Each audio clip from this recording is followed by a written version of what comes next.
Very good morning all my dear students, this is Pradyumna और आज मैं स्टार्ट करने वाला हूँ students chapter number 2 fundamental of partnership.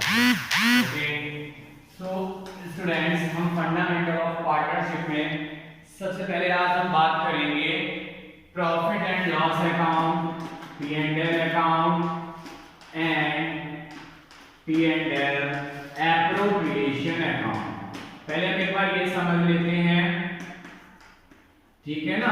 और उसके बाद पहले हम एक बार ये चीज समझेंगे एप्रोप्रिएशन अकाउंट और उसके बाद हम समझेंगे क्या इसका फॉर्मूला, ठीक है ना। चलो सबसे पहले ये समझो पी एंड एल अकाउंट और P and L appropriation account, ठीक है ना। डिफरेंस क्या है इन दोनों के बीच में, क्योंकि आपने 11th में already P and L account पढ़ा हुआ है, ठीक है। अब 11th में पी एंड एल अकाउंट पढ़ा है तो अब 12th में आ गया P and L appropriation.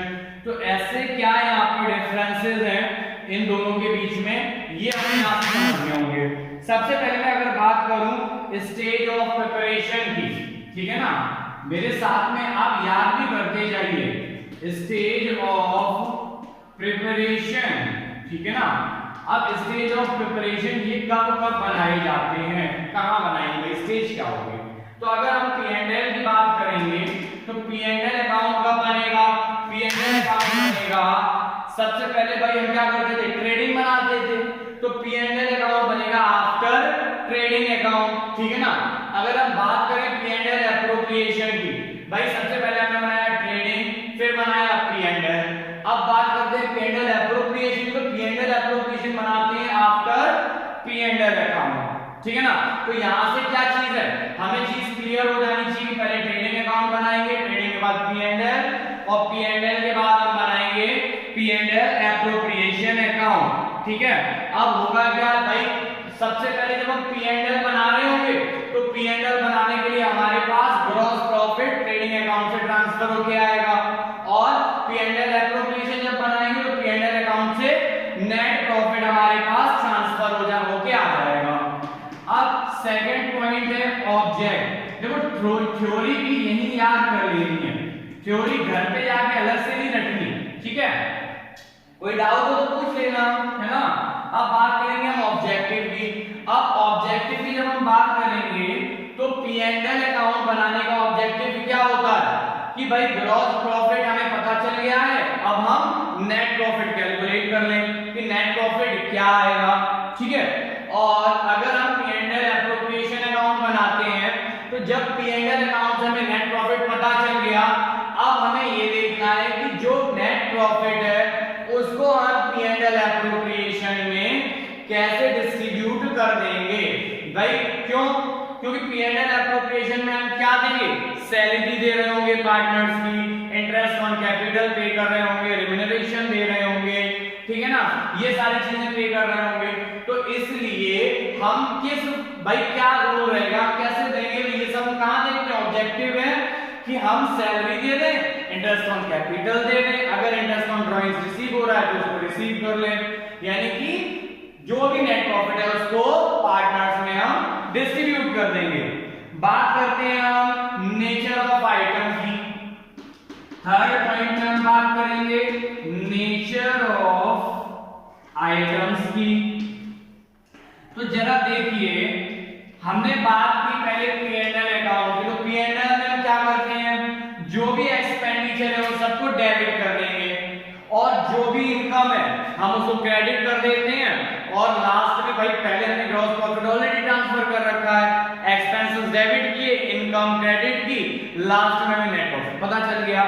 But बात करें हम पी एंड एल एप्रोप्रिएशन की, तो पी एंड एल एप्रोप्रिएशन में जो हमारे पास पी एंड एल अकाउंट से नेट प्रॉफिट आया था उसको हमने क्रेडिट किया, बाकी नेट प्रॉफिट में से जिन जिन चीजों को हमने डिस्ट्रीब्यूट कर दिया पार्टनर्स को या मैनेजर्स को, उनको हम भाई उनके पेमेंट को डेबिट करते चले जाएंगे, किसमें, P and L appropriation account में, और हमारा P and L appropriation complete हो जाएगा। This is the nature of items.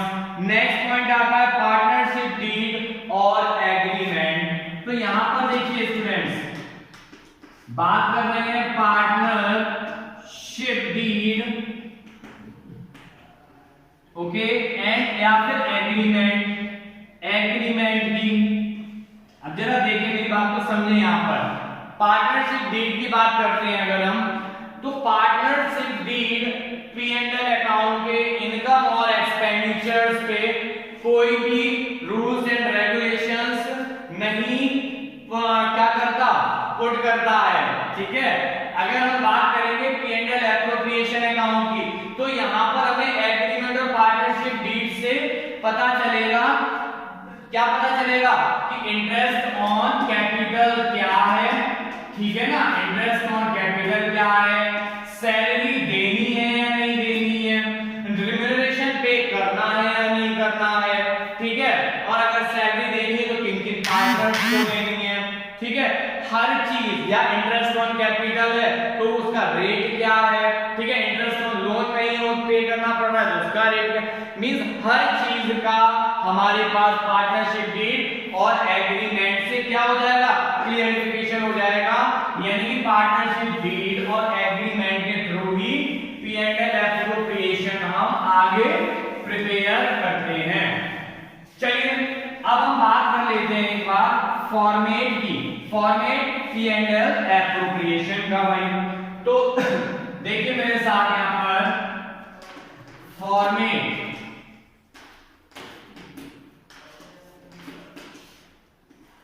P&L appropriation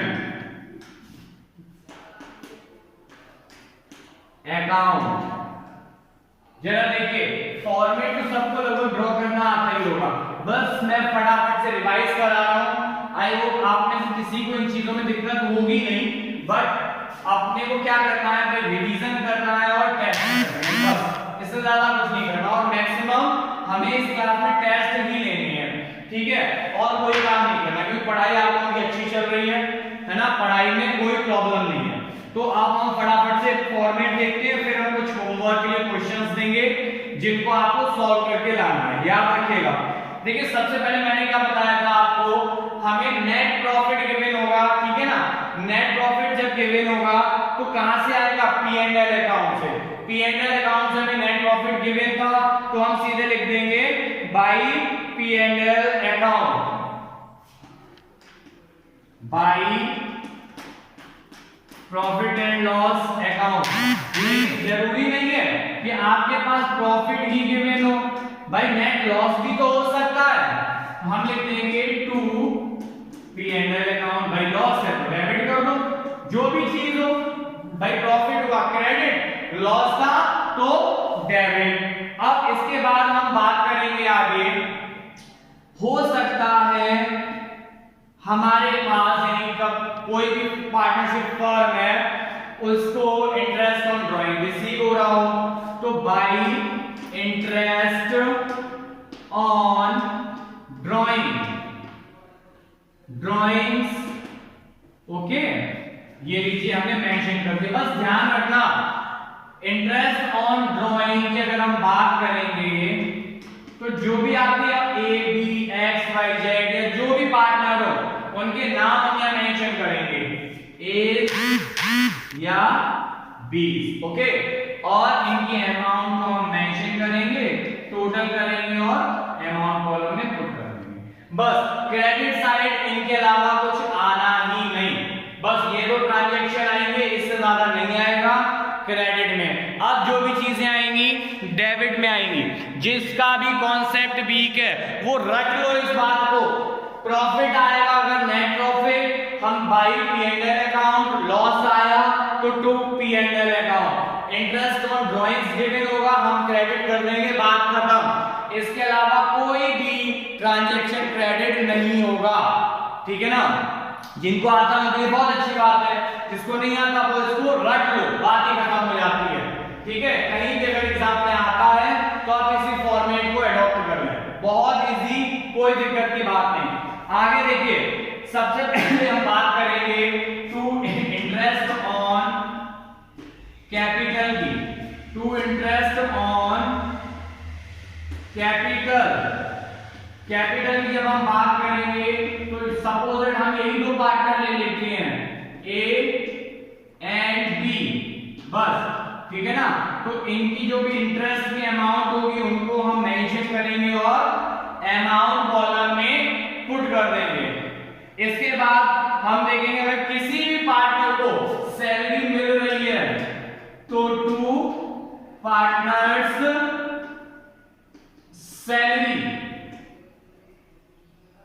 salary यानी कि देखो पहले हमने प्रॉफिट लिखा, फिर ड्राइंग्स लिखा, उसके बाद अगर इंटरेस्ट दे रहे हैं तो इंटरेस्ट दे दो, जिन पार्टनर को सैलरी दे रहे हैं उनकी सैलरी पे कर दो। बिल्कुल सिंपल फॉर्मेट है, बस याद भी होता जाएगा, आप ये मान के चलिए। आगे देखिए अगर आपने पार्टनर्स को कमीशन दिया है तो कमीशन भी दे दो, टू पार्टनर्स कमीशन, ठीक है। आगे देखिए इसके साथ में अगर कोई रिजर्व है आपके पास तो वो भी बांट दीजिएगा, टू रिजर्व, ठीक है ना। या फिर आपने क्या किया, कोई रिजर्व क्वेश्चन बोल देगा आपसे कि जो भी प्रॉफिट बच रहा है सारे पेमेंट करने के बाद उसमें से 5% रिजर्व जनरेट करना है, तो आपने क्या किया, जितना भी, जैसे फॉर एग्जांपल दिया था आपको 10,000 रुपीस का सपोजेड प्रॉफिट था, 10,000 में से 6,000 के पेमेंट हो गए, पेमेंट में इंटरेस्ट ऑन कैपिटल सैलरी वगैरह पे कर दिया, रिमेनिंग बचा 4,000। अब 4,000 पे क्वेश्चन ने कहा था कि 5% रेट ऑफ इंटरेस्ट से क्या कर दिया हमने रिजर्व क्रिएट कर दिया, तो इस 4,000 का 5% कैलकुलेट करके हम यहां रिजर्व क्रिएट कर देंगे। नेक्स्ट पॉइंट आता है, इसके बाद ये सारा करने के बाद टू P&L ट्रांसफर। अब P&L ट्रांसफर में क्या चीज आएगी जरा वो देख लो।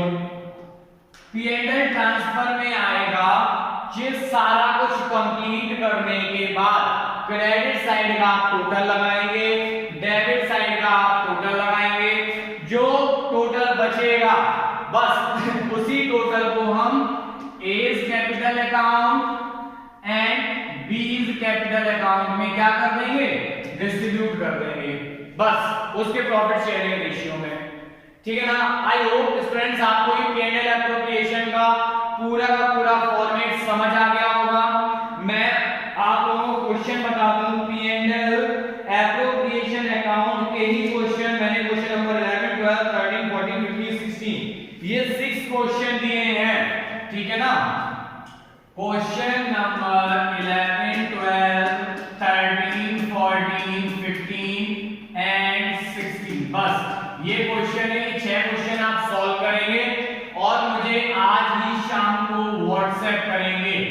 अगर कहीं कोई दिक्कत आती है तो आप मुझे व्हाट्सएप पे मैसेज ड्रॉप कर देना, मैं उसका रिप्लाई आपको फ्री होते ही तुरंत रिप्लाई करूंगा आपको, ओके। सो अगर और भी कोई चीज आपको एक्सप्लेनेशन में दिक्कत आ रही है आप बताएं, मैं उसको यहाँ एक्सप्लेन करूंगा। हम इस चैप्टर को फटाफट से शॉर्ट में फिनिश करेंगे, बस मेन क्वेश्चन, इंपॉर्टेंट क्वेश्चन हम लगाते जाएंगे, बहुत ज्यादा डीप में जाने की हमें जरूरत नहीं है। क्यों? क्योंकि आप ऑलरेडी सारे के सारे क्वेश्चन कर चुके हैं, okay. So thank you students and have a nice day.